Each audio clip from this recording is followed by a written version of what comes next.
Assalamualaikum warahmatullahi wabarakatuh. Jumpa lagi teman. Yuk kita langsung aja ke bagian berikutnya. Tapi biasa, sebelum kita masuk ke kisahnya, mari kita berdoa dulu ya.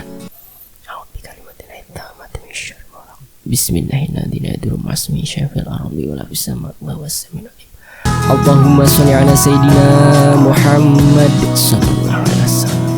Oke teman-teman, kita masuk ke ceritanya.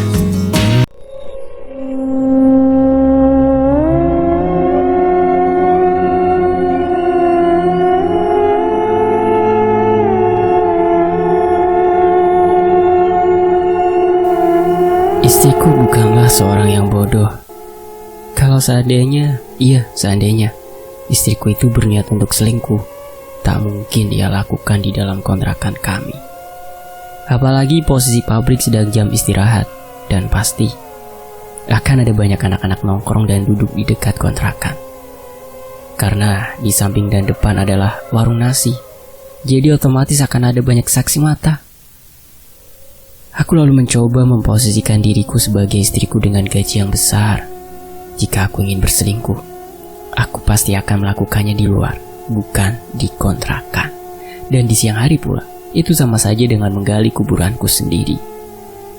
Setelah yakin dengan pemikiranku, dengan hati yang berdebar-debar akan penemuanku yang entah benar entah salah, aku lalu menghubungi guru dan istriku. Untuk pemberitahuannya, sebenarnya itu bukan guruku sih, tapi guru spiritual dari istriku. Berhubung aku selalu mengantarnya untuk silaturahim, maka secara tidak langsung aku juga belajar tentang agama kepada beliau. Guru kami ini tinggal di sebuah desa di wilayah Rangkas. Pokoknya bendungan Pamarayan lewatlah. Kami mengenal beliau sudah sejak tahun 2018. Dikenalkan oleh salah seorang anak buah istriku di pabriknya, bernama Putra. Anak muda asal Lampung juga.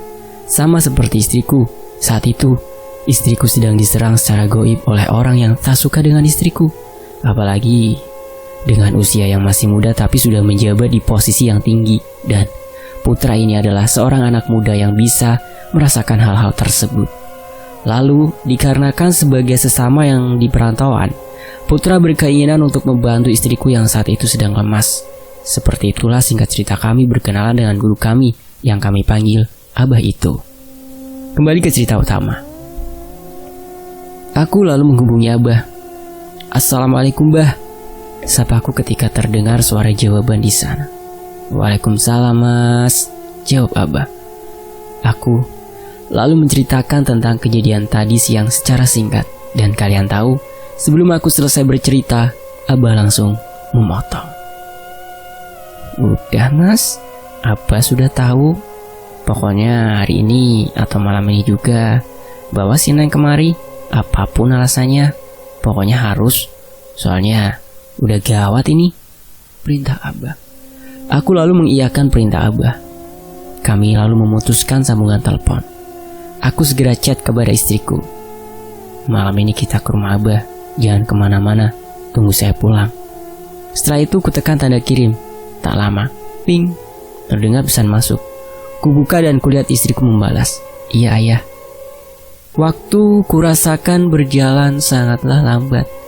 Ditambah lagi dengan perasaan yang terus berkecamuk di hati ini, membuat kerjaanku terganggu. Tapi waktu memang berputar sesuai dengan kodrat Sang Maha Pencipta. Siang dan malam silih berganti sesuai dengan yang digariskan. Gelap akan menggantikan terang, bulan akan menggantikan matahari. Dan begitu pun orang bekerja, ada berangkat, ada juga pulangnya.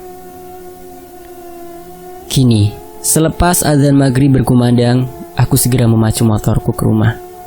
Setelah dihadang dengan segala kemacetan dan lain sebagainya, aku sampai juga di rumah jam 7 malam, tepat. Aku segera mengetuk pintu. Istriku membuka pintu dengan dandanan yang kukira siap untuk berangkat dari rumah kami ke Rangkas. Meskipun rasa marah sudah hilang, tapi kekecewaanku masihlah ada. Aku tak mengindahkan tangannya yang telah terjulur untuk salim. Aku bergegas masuk untuk menunaikan ibadah sholat maghrib yang sudah mepet ini. Selesai sholat, tanpa berganti baju, aku langsung memberikan isyarat agar istriku segera naik ke motor.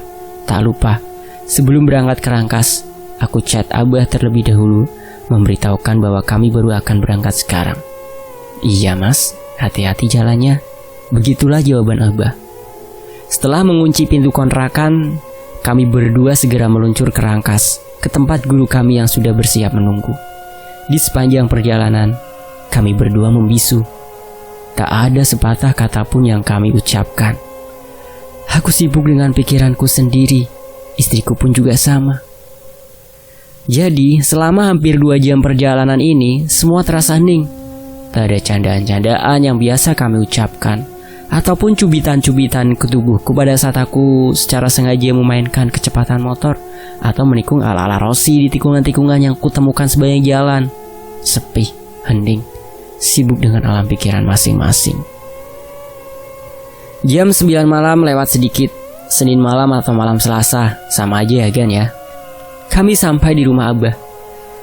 Rumah Abah masih semi permanen karena masih dalam proses pembangunan.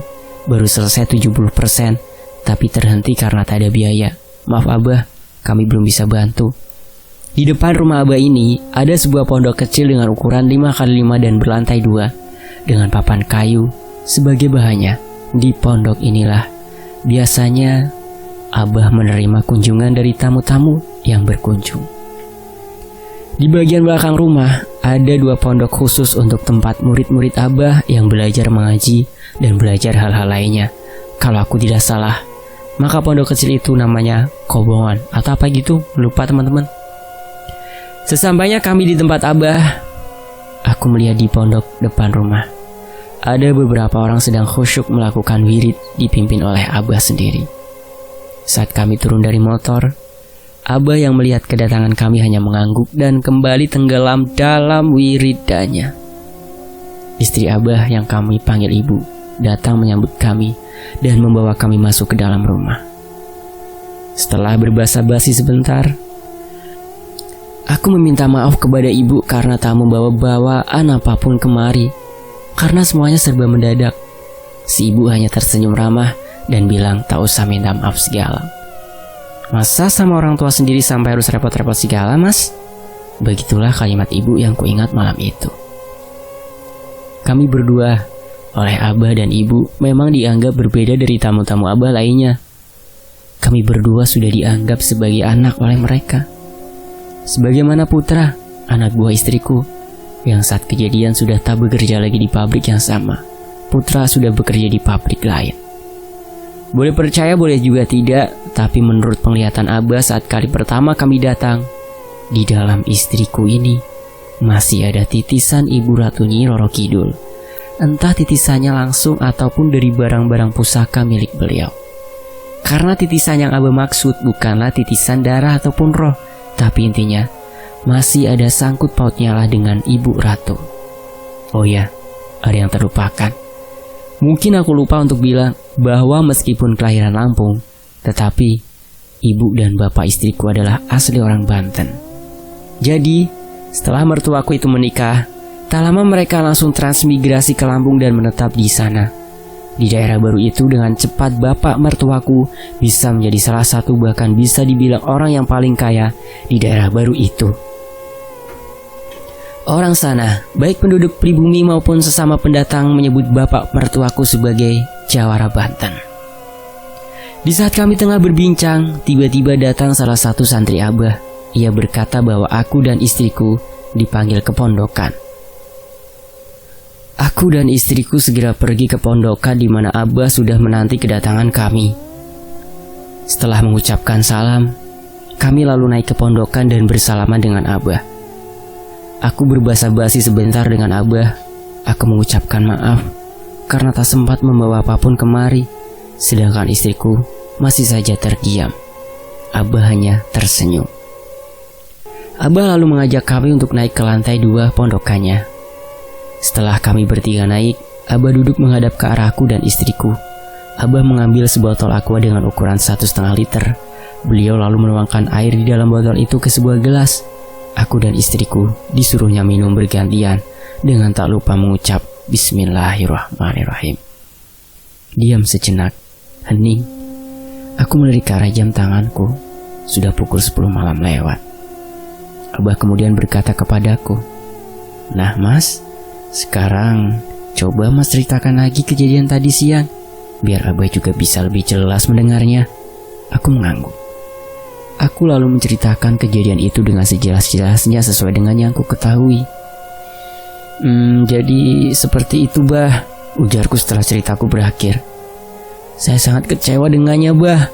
Dia yang hampir setiap waktu menuduh saya caper dengan wanita-wanita lain, berselingkuh lah, godain mereka lah. Tapi malah pada kenyataannya, dialah yang ternyata berselingkuh. Istriku kudengar mulai menangis tertahan. Dalam keremangan lampu bohlam kecil satu-satunya yang ada di lantai 2 pondokan itu, aku melihat ada air mata yang mengalir di antara kedua pipinya. Jujur, di antara kemarahanku dan kekecewaanku ada terselip sebuah perasaan puas dan bangga. Karena apa?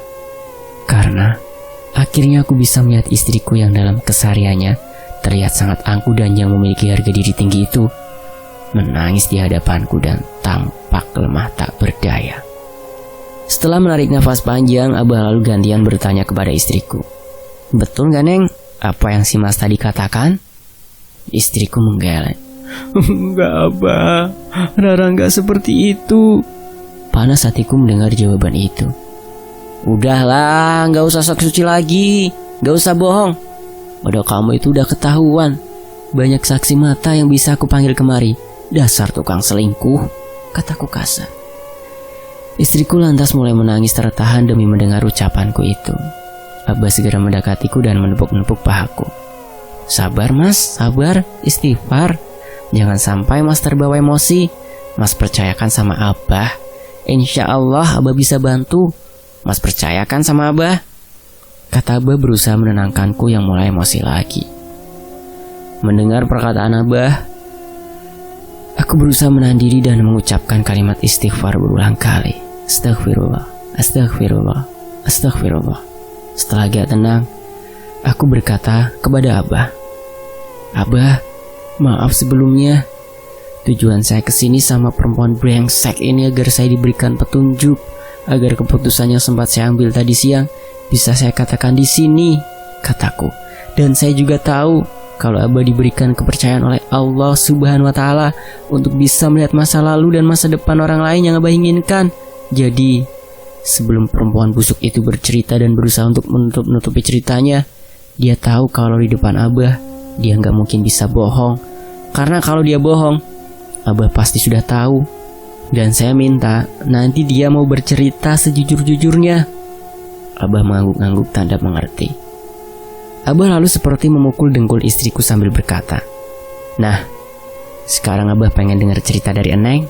Abah harap Eneng mau bercerita yang jujur, karena Abah akan tahu kalau Eneng bohong.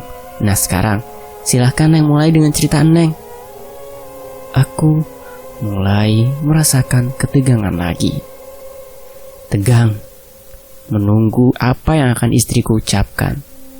Apakah sebuah kebenaran dari prasangkaku, ataukah sesuatu yang di luar dugaanku? Sebelum kita mendengarkan cerita dari istriku, begini ya, cerita ini akan mengambil dari sudut pandang istriku yang aku tanya-tanya kembali. Awalnya istriku menolak untuk mengingat-ingat kejadian waktu itu. Tetapi setelah aku desak dan aku bilang bahwa kisah kita ini bisa memberikan manfaat bagi orang lain. Dengan mengetahui kisah kita, maka orang lain mudah-mudahan bisa memetik sebuah pelajaran sebelum mereka mengalaminya juga.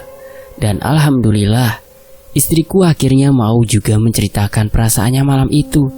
Inti dari ceritanya sebagian besar sama, tapi aku tambahkan sedikit agar pemirsa bisa sedikit merasakan perasaan istriku. Oke, kita lanjut. Istriku pun menceritakannya kepada Abah. Waktu hampir menunjukkan jam 11 malam. Di antara keheningan malam yang sesekali diselingi oleh suara serangga dan burung malam, ada dua jantung yang berdebar-debar. Satu berdebar dengan apa yang akan si pemilik ceritakan, sedangkan satu lagi berdebar dengan apa yang akan si pemilik dengarkan. Sebelum aku memulai ceritaku, aku masih sempat melihat ke arah laki-laki yang usianya sudah hampir separuh abad. Jadi di sini sudut pandangnya dari istrinya ya. Aku di sini adalah istri dari papa muda. Laki-laki yang sudah aku anggap sebagai pengganti bapakku yang sudah almarhum, Abah. Demikian aku biasa memanggilnya. Juga sudah menganggapku sebagai anaknya. Abah menyuruhku untuk bercerita dengan jujur. Aku sebenarnya takut untuk menceritakan semua kebenaran ini. Hanya saja, jika aku berbohong sedikit saja atau berusaha untuk menyembunyikan satu bagian cerita, Abah pasti akan tahu. Dan itu pasti akan memancing emosi dari laki-laki satunya. Lalu dengan mata yang mungkin sudah agak bengkak gara-gara menangis dari tadi siang, aku juga melirik ke arah laki-laki satunya. Seorang laki-laki yang sudah dari 2009 mengisi hari-hariku. Seseorang yang sudah menyempurnakan hidupku dengan memberiku seorang putri kecil pada tahun 2012. Seseorang yang aku sayangi pun begitu sebaliknya. Tapi malam itu aku tak melihat kebaikan dan kasih sayang di matanya yang biasanya memancarkan ide jahil. Tak ada senyum juga tawa dari bibirnya yang agak memerah karena ia bukanlah seorang perokok. Yang ada hanya bibir merah yang terkatup rapat. Benar-benar sosok yang sangat berbeda. Tapi aku tahu ia bisa berbeda seperti itu karena satu hal, dan itu karena perbuatanku. Baiklah. Setelah mengambil satu nafas panjang, aku mulai membuka sebuah cerita yang menurutku adalah sebuah aib. 2 minggu sebelum kejadian tadi siang, aku mulai bercerita. Ada sebuah kejadian yang seumur hidup baru Rara rasakan, Bah. Abahnya mengangguk. Aku kembali melanjutkan ceritaku. Kejadian itu suami Rara juga sudah tahu. Abah juga sudah tahu bagaimana kejadiannya. Karena setelah kejadian, Rara langsung memberitahu Abah dan suami. Iya, Neng, kan waktu itu juga Abah sudah bilang kalau Neng harusnya langsung kesini malam itu atau keesokan harinya, ujar Abah. Aku mengangguk. Iya, Bah, Rara menyesal banget karena waktu itu gak menuruti nasihat dari Abah dan suami. Kataku menyesali kebodohanku waktu itu. Mungkin kalau seandainya Rara mau ikut saran suami buat ke tempat Abah, gak akan kejadian seperti ini. Yang sudah berlalu biarlah berlalu, Neng. Hanya saja itu harus buat pelajaran ke depannya nanti. Kalau Abah sudah bilang kesini, artinya ada sesuatu yang gak bagus ke depannya buat kehidupan Neng. Karena Abah itu sayang sama Neng dan si Mas. Buat Abah tuh, kalian berdua itu sudah Abah anggap sebagai anak sendiri, kata Abah dengan suara dan nada seperti menyesali kebodohanku. Abah lalu kembali berkata, ya sudah, sekarang lanjutkan cerita Neng. Ingat Neng, jangan berbohong, jangan ada yang disembunyikan atau ditutup-tutupi. Karena kalau ada yang Neng coba sembunyikan, Abah pasti tahu. Dan Abah gak akan segan-segan membongkar itu di depan si Mas. Dan Abah yakin si Mas akan sangat marah kalau sampai tahu dari mulut orang lain. Jadi Abah minta Neng bicara sejujur-jujurnya. Terasa ada sesuatu yang bergelora di dadaku. Begitu Abah menegaskan kembali perkataan supaya aku berkata jujur. Tapi memang aku berencana untuk mengatakan apapun yang aku ingat. Kalau sudah, apapun nantinya keputusan suamiku atas diriku, aku terima dengan berat hati. Abah menyodorkan segelas air sebelum aku mulai bercerita, yang ku terima dan ku minum sambil mengucap Bismillahirrahmanirrahim. Hatiku agak tenang dan tentram, dan aku mulai bercerita lagi. 2 minggu sebelumnya, Rara waktu itu bekerja seperti biasanya. Rara ingat betul waktu itu jam sudah menunjukkan pukul 2 siang. Di pabrik Rara total ada 6 line, dan dari ke-6 line itu hanya 5 line yang beroperasi, sedangkan 1 line lagi kosong. Kebetulan line yang kosong itu berada paling ujung. Waktu itu entah kenapa badan Rara agak sedikit kurang fit. Kepala rasanya berat sekali, pandangan juga agak berkunang-kunang. Takut terjadi sesuatu, Rara lalu duduk di kursi line 6, line yang kosong itu. Aku menarik nafas sebelum kembali berbicara. Setelah duduk, Rara memejamkan mata Rara sedikit. Tapi tiba-tiba saja semuanya terasa hening. Gak ada sedikit pun suara yang Rara dengar. Padahal line 5, line yang paling dekat dengan Rara berjarak tak lebih dari 5 meter. Tapi entah kenapa, tak ada satupun suara yang Rara dengar. Baik itu suara anak-anak buah Rara maupun suara mesin-mesin yang beroperasi. Membayangkan hal yang akan aku ceritakan, entah kenapa tiba-tiba saja bulu kuduku meremang. Karena Rara merasakan ada yang aneh. Rara memutuskan untuk membuka kedua mata ini. Tapi sebelum mata ini terbuka, sayup-sayup terdengar sebuah suara yang terdengar agak jauh, tapi jelas di telinga ini. Suara itu memanggil nama Rara. Jauh, tapi terasa dekat. Dan sewaktu Rara membuka mata, dek, di depan Rara, kurang lebih 10 meteran, Rara melihat sesosok makhluk tinggi besar dan hitam. Saking tingginya makhluk itu, bahkan hampir menyentuh atap pabrik dengan rambut-rambut lebatnya. Matanya yang berwarna merah pekat menghias wajah hitamnya, tapi salah satu matanya tertutup oleh rambutnya yang menjuntai panjang di satu sisi. Rara tak melihat mulut makhluk hitam itu, tapi Rara bisa melihat lidahnya yang menjulur keluar sampai menyentuh dadanya. Makhluk itu mungkin yang dinamakan genderuwo, tapi kok rambutnya yang panjang membuat Rara tak tahu makhluk apa itu. Aku menghentikan ceritaku sejenak. Kualihkan pandanganku ke arah suamiku yang duduk bersila tak bergerak, tapi kedua matanya masih memandang tajam kepadaku. Setelah menenangkan diriku sejenak, aku kembali bercerita. Makhluk hitam tinggi itu berdiri sambil melambaikan tangannya ke arahku. Tak berbicara, tapi ada suara yang terus memanggil-manggil namaku. Rara, Rara, Rara. Aku terdiam takut. Sungguh, aku sangat ketakutan. Karena ini adalah pengalaman pertama aku melihat hal-hal seperti ini. Ditambah lagi tangan makhluk itu yang melambai-lambai seperti memberiku isyarat agar mendekat ke arahnya, membuat keringat dingin mulai menetes di wajahku. Menebal, ya menebal. Itu yang kurasakan wajahku ketika itu. Aku ingin berteriak, tapi tak ada suara yang mau keluar dari mulut ini. Lari, lari. Suara di otakku terus berputar-putar, namun tubuhku tak dapat merespon apa yang otakku perintahkan.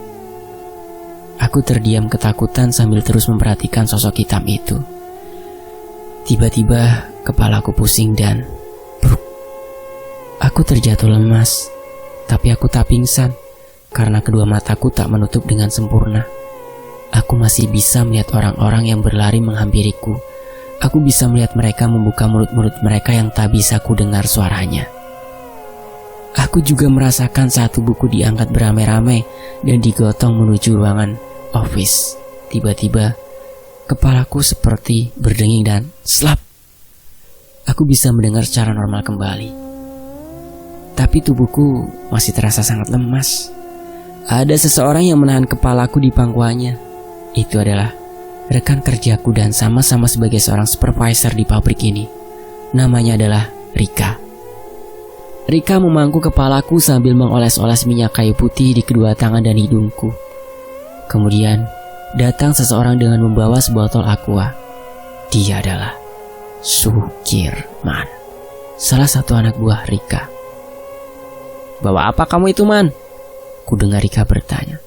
Ini air biar Ayu Rara enakan, Bu, kata Sukirman saat itu.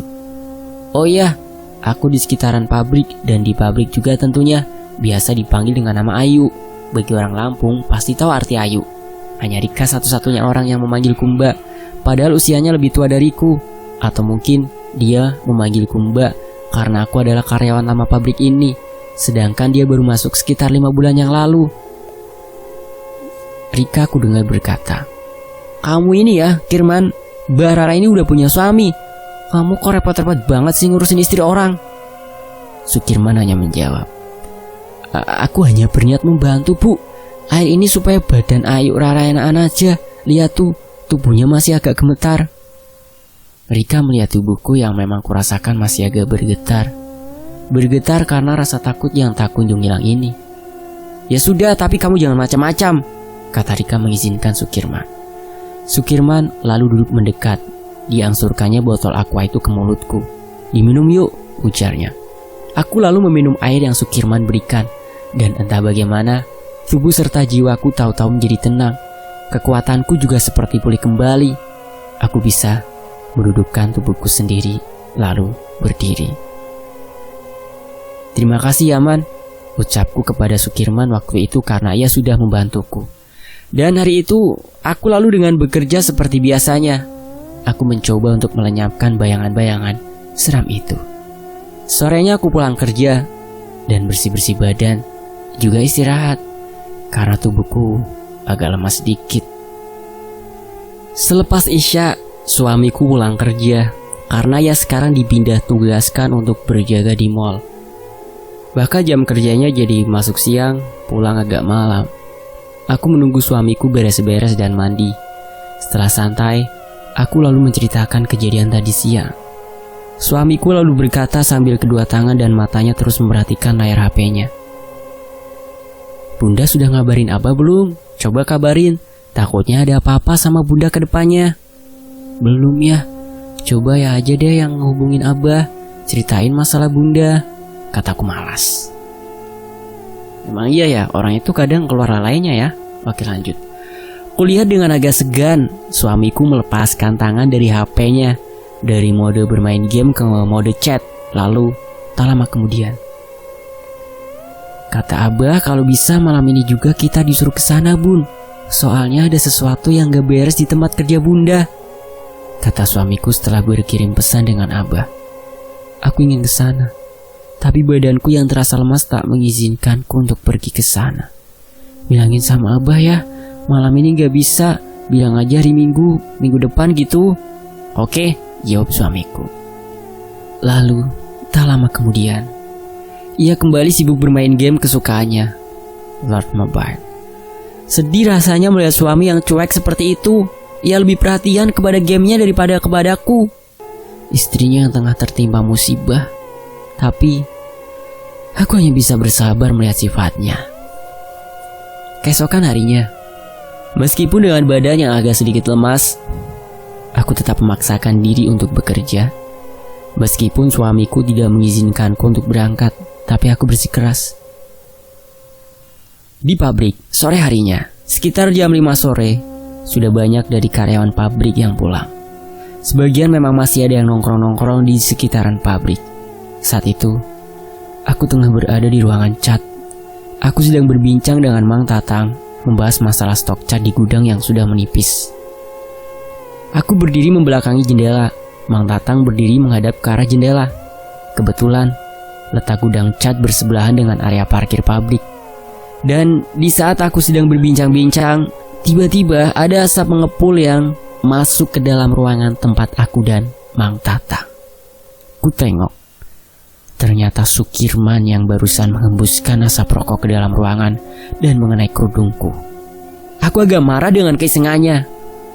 Kirman, gak sopan banget sih jadi orang. Main sembur-sembur asap rokok sembarangan. Sukirman hanya tersenyum melihatku.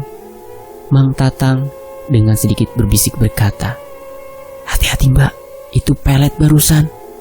Alah Mang Tatang ada-ada aja, kataku tak percaya. Iya nih, lu fitnah mulu datang, kata Sukirman pula. Setelah berkata seperti itu, Sukirman lantas pergi dengan motornya. Malam itu, suamiku sudah terlelap tidur setelah bermain gamenya. Aku yang merasa kalau kamar kami agak panas, meskipun kipas sudah menyala, memutuskan untuk pergi ke ruang tamu dengan membawa bantal. Di ruang tamu, aku lalu menyalakan kipas dinding dan mulai rebahan. Tapi entah kenapa, aku kesulitan untuk masuk ke alam mimpi.